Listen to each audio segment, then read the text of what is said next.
नमस्कार दोस्तों, जैसा कि आप लोग जान रहे हैं कि मैं क्या पढ़ा रहा हूँ, आपको गणित पढ़ा रहे हैं। ठीक है, गणित आपको क्या है कि प्रश्नावली आप यानी क्लास 10 का प्रश्नावली 1.1 का यानी वास्तविक संख्या, जिसका चैप्टर का नाम है वास्तविक संख्या। ठीक है, उसमें से आप लोगों को यानी कि 1.1 का जितना सवाल था बतला दिए थे और 1.2 में आपका कम से कम 3 वो सवाल बतला चुके हैं। ठीक है, आज आपको बतलाएंगे चौथा, पाँचवा और छठवां। ठीक है, जितना इसमें है सभी बतला दिया जाएगा। ठीक है दोस्तों, और हाँ, लगातार मेरा वीडियो अगर नहीं देखे हैं, इससे पहले 52 मिनट का वीडियो बनाए हैं, अगर नहीं देखे हैं तो जरूर से जरूर देखें दोस्तों। इसके पहले वाला वीडियो देखिएगा तभी समझ में आएगा। ठीक है, तो चलिए, थोड़ा सा एक फार्मूला होता है। कल जैसे कि आप लोगों को सवाल बतला रहे थे, दूसरा सवाल, तो उसमें एक फार्मूला अप्लाई था कि पहली संख्या गुणे दूसरी संख्या बराबर निकाले थे मौसा गुणे लौसा। हमने साबित किया था, सवाल में दिया था, लेकिन उसी को हमने एक फार्मूला के रूप में लिख लेते हैं, तो अब एक बाद हम सवाल बनाएंगे। ठीक है दोस्तों, तो देखिए, एक फार्मूला होता है आपका पहली संख्या गुणे दूसरी संख्या। पहली संख्या गुणे दूसरी संख्या बराबर होता है मौसा गुणे लसा। देखिए, फार्मूला होता है। ठीक है दोस्तों, कि पहली संख्या गुणे दूसरी संख्या, पहली संख्या गुणे दूसरी संख्या बराबर होता है मौसा गुणे लसा। ठीक है, तो अगर इसमें से एक फार्मूला है, इसमें से चाहेंगे तो आपको और फार्मूला निकल सकता है, अगर समीकरण आप लोग को मालूम होना चाहिए। अगर आपसे कोई पूछे कि पहली संख्या बराबर क्या होता है, ठीक है, और पहली संख्या बराबर, तो क्या लिखेंगे आपको? मौसा को HCF भी बोल सकते हैं, मौसा गुणे लसा। और देखिए, इधर पहली संख्या लिखे हैं तो इधर गुणा में है, कितनों तो दोनों गुणा में है, तो दूसरी संख्या इधर गुणा में, तो उस साइड में जाएगा तो कहाँ चल जाएगा? आपका भागा में हो जाएगा, यानी लिखेंगे दूसरी संख्या। ठीक है दोस्तों, इसके बाद अगर इससे और चाहेंगे फार्मूला निकाल सकते हैं। अगर हम दूसरी संख्या का भी पूछ लेगा कि दूसरी संख्या बराबर क्या होता है, दूसरी संख्या, तो दूसरी संख्या बराबर आपसे पूछे तो कहेंगे मौसा यानी HCF गुणे लसा यानी कि LCM। ठीक है, LCM। ठीक है, और बाटा में देखिए दूसरी संख्या बराबर लिखे हैं, तो जो दूसरी संख्या लिखे हैं तो इधर गुणा में पहली संख्या, तो उस साइड में जाएगा तो क्या हो जाएगा? भागा में, यानी कि पहली संख्या हो जाएगा। ठीक है दोस्तों, अगर आप लोगों को इससे अगर पूछ दिया जाए सिर्फ मौसा बराबर क्या होता है, मौसा बराबर सिर्फ मौसा पूछे कि मौसा यानी HCF यानी मौसा बराबर क्या होता है, तो इधर देखिए, इधर साइड में लिखेंगे पहली संख्या गुणे दूसरी संख्या बाटा में क्या हो जाएगा आपका? देखिए, मौसा पूछे हैं तो लिखेंगे पहली संख्या गुणे दूसरी संख्या बाटा में हो जाएगा लसा। लसा यानी क्या होगा? LCM। ठीक है दोस्तों, यदि आप लोगों से पूछ लिया जाए कि सिर्फ लसा बराबर क्या होता है, लसा यानी LCM पूछ लिया जाए कि LCM बराबर क्या होता है, यानी लसा बराबर, तो आपका जवाब होगा पहली संख्या गुणे दूसरी संख्या बाटा में आपका हो जाएगा, देखिए लसा पूछे हैं तो बाटा में हो जाएगा आपका मौसा यानी HCF। देखिए दोस्तों, आपको टोटल 5 गो फार्मूला, यानी कि पहला फार्मूला है उसी से आपको 4 गो फार्मूला निकल गया है, यानी टोटल आपको 5 गो फार्मूला याद होना चाहिए। अगर ये सवाल फार्मूला याद रहेगा तो आपको सवाल प्रश्नावली का बनाने में बहुत आसान मिलेगा, बहुत हेल्पफुल मिलेगा। ठीक है, इसलिए आप लोग याद की लीजिएगा। अगर पहला सिर्फ याद रहेगा तो आपको अगर समीकरण जानते हैं तो आराम से ही याद कर सकते हैं, जैसे कि आपको बतला चुके हैं। ठीक है दोस्तों, तो इसको हम आप लोग फार्मूला है याद कर लीजिएगा। ठीक है, अब जान रहे हैं कि आपको हम पढ़ा रहे हैं वास्तविक संख्याएं। चैप्टर का नाम है दोस्तों संख्याएं। ये चैप्टर का नाम है, जिसको आप अंग्रेजी में बोलते हैं रियल नंबर्स। ठीक है, क्लास क्या है आपका? क्लास आप जैसे आप बोल रहे हैं क्लास आपको 10 का पढ़ा रहे हैं, ठीक है दोस्तों। चैप्टर है आपका 1 पढ़ा रहे हैं, चैप्टर 1 है। अब चलते हैं प्रश्नावली के, डालते हैं सवाल। प्रश्नावली 1.2 का चौथा सवाल दोस्तों। चलिए दोस्तों, तो प्रश्नावली 1.2 का सवाल नंबर चौथा है, ठीक है। तो चलिए चौथा सवाल क्या है, कह रहा है कि HCF दिया है दोस्तों। HCF यानी यदि HCF 306,657। देखिए दोस्तों, यदि HCF 306,657 का ये दोनों का HCF बराबर 9 है, यानी HCF यानी मौसा, यानी पहली संख्या है, ये क्या है, दूसरी संख्या है। ये पहली संख्या है, ये दूसरी संख्या। तो वही कह रहा है कि HCF जो है 306 और 657 का, यानी HCF 9 है दिया है। फिर कह रहा है कि LCM 306, मतलब ये 306 और 657 ज्ञात कीजिए। मतलब पूछ रहा है कि यदि पहली संख्या 306 है और दूसरी संख्या 657 है, तो ये दोनों का मौसा 9 है, तो पूछ रहा है कि यही दोनों का लसा ज्ञात कीजिए, मतलब लसा कितना होगा, ठीक है दोस्तों। लसा पूछ रहा है। तो देखिए, यदि HCF 306 657 बराबर 9 दिया है, LCM 306 657 ज्ञात कीजिए, मतलब LCM आपको ज्ञात करना है, ठीक है दोस्तों। तो यहाँ पर दिया क्या है, हल करेंगे दोस्तों। दिया है, ठीक है, दिया है, क्या दिया है, पहली संख्या। देखिए दोस्तों, पहली संख्या क्या है, 306। दूसरी संख्या कितना दिया है दोस्तों, 657। देख लीजिए, जो यहाँ पर है वही यहाँ पर भी संख्या दिया गया है, ठीक है। तथा मौसा यानी मौसा मतलब HCF मौसा मतलब HCF आपको दिया है, कितना दिया है दोस्तों, 9 है। तो हमको क्या निकालना है, LCM निकालना है। LCM मतलब व्हाट, मतलब LCM मतलब लॉसा, LCM मतलब लॉसा, यानी LCM बराबर व्हाट माने क्या होगा। तो आपको याद कीजिए, फार्मूला लिखा है लॉसा यानी LCM। लॉसा बराबर लिखाले हैं पहली संख्या, सूत्र है पहली संख्या गुणे दूसरी संख्या, लिखाए हैं। और बाटा में लिखाए होंगे आपको मौसा यानी HCF दोस्तों लिखे हैं, HCF लिखे, याद कीजिए कि लौसा बराबर लिखाना है फार्मूला की पहली संख्या गुणे दूसरी संख्या बाटा में मौसा। तो पहली संख्या दोस्तों क्या है आपका 306 है, और गुणे दूसरी संख्या क्या है 657 है, बाटा में मौसा कितना है दोस्तों, तो मौसा आपका 9 है, ठीक है। अब कटा दीजिए, कटता है तो यहाँ से देखिए, 3 से कटाएंगे तो देख लेते हैं पूरा से कट जाता है कि नहीं। 3 9 27, तो कितना हुआ आपका 3, कट जाएगा दोस्तों।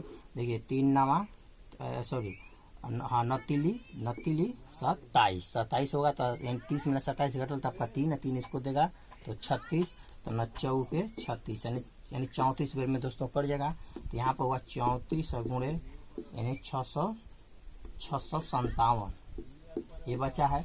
अब ये दोनों का मल्टीपल आपस में कर लीजिए, ये दोनों का मल्टीपल यानी गुणा कर लीजिए। 657 में आपका 34 का गुणा कर लिए दोस्तों, तो 7 चौके 28 के 8 और 5 चौके 20 20 21 22 के 2, हाथ से 2 होता है। फिर 6 चौके 24 25 26 के 26 और इसका इसमें गुणा करेंगे तो इसको छोड़कर यहाँ से लिखेंगे 7 लिखिए 21 होगा, हाथ से 2 होगा, और 5 3 15 15 16 17 के 7 होगा, और हाथ से 1 होगा, 6 3 18 का 19। अब ज्वाइंट करेंगे तो 8 होगा, 2 1 3 होगा, और 6 6 6 12 13 के 3 होगा, और 9 2 11 11 के 12 होगा, और 1 हंसिलिया 2 होगा दोस्तों, ठीक है।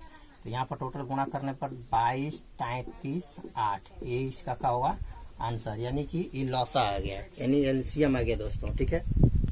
देखिए दोस्तों, इसी पर सवाल अगर आप लोगों को कभी एलसीएम देगा, कभी दोनों संख्याओं का एलसीएम देगा, ठीक है, एलसीएम दे देगा, कभी कभी आपको एचसीएफ पूछेगा, और कभी क्या दिया रहेगा आपको एचसीएफ और एलसीएम दोनों दिया रहेगा, और पहली संख्या भी दिया रहेगा। तो तो आपको कभी दूसरी संख्या पूछ लेगा, तो कभी पहली संख्या पूछ लेगा। तो इसी तरह पूछेगा तो आप लोगों को 5 वो फार्मूला लिखे हैं, उसी फार्मूला से आप निकाल सकते हैं। ठीक है दोस्तों, तो चलिए आपको नेक्स्ट यानी 5वां सवाल। चलिए दोस्तों, यहाँ पर क्या है कि प्रश्नावली 1.2 का आपको सवाल है 5वां। देखिए कभी कभी पैसे एग्जाम में से पूछता नहीं है, लेकिन कभी कभी अगर पूछ देगा तो आप लोग बना दीजिएगा। ठीक है, तो यहाँ पर देखिए क्या कह रहा है कि जांच कीजिए कि क्या किसी प्राकृत संख्या n के लिए संख्या 6 के पावर n अंक 0 पर समाप्त हो सकती है।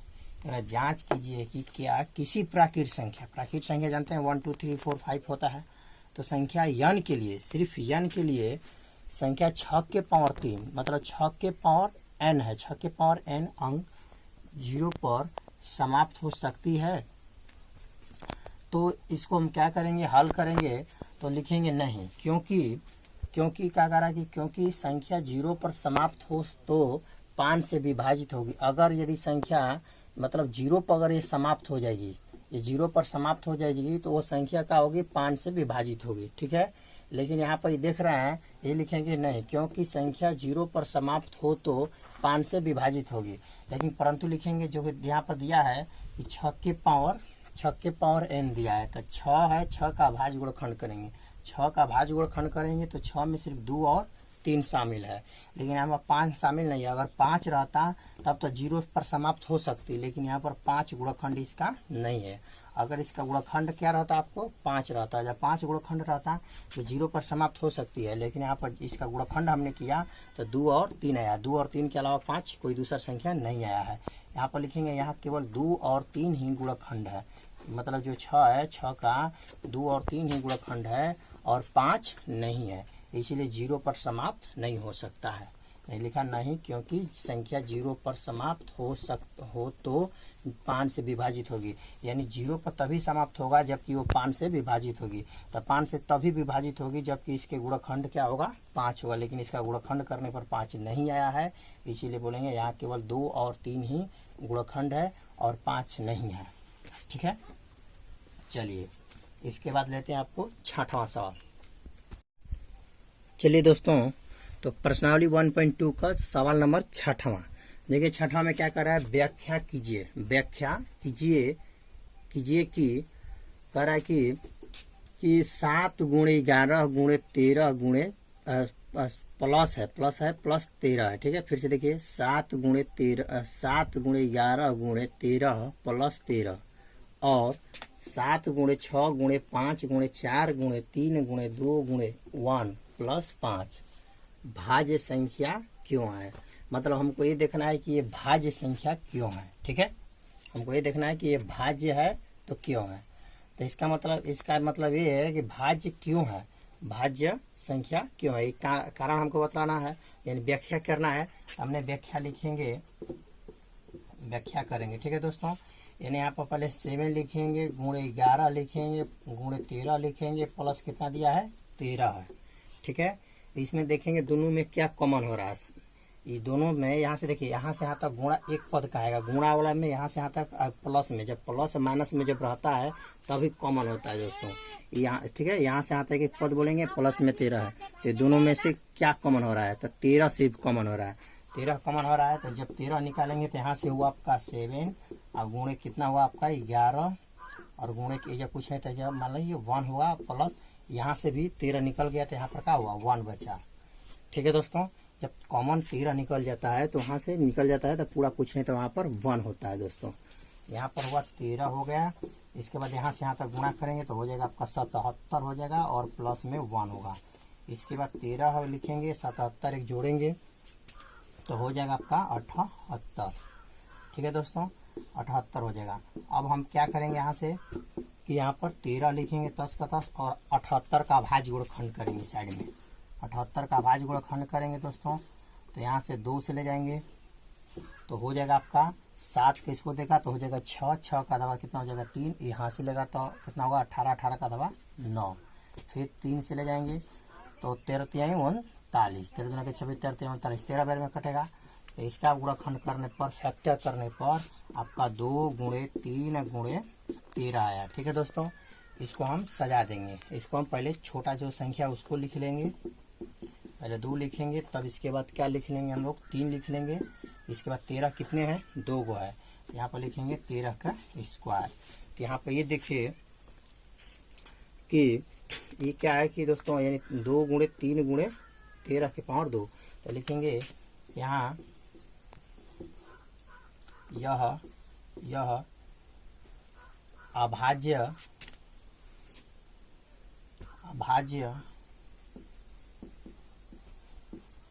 ठीक है।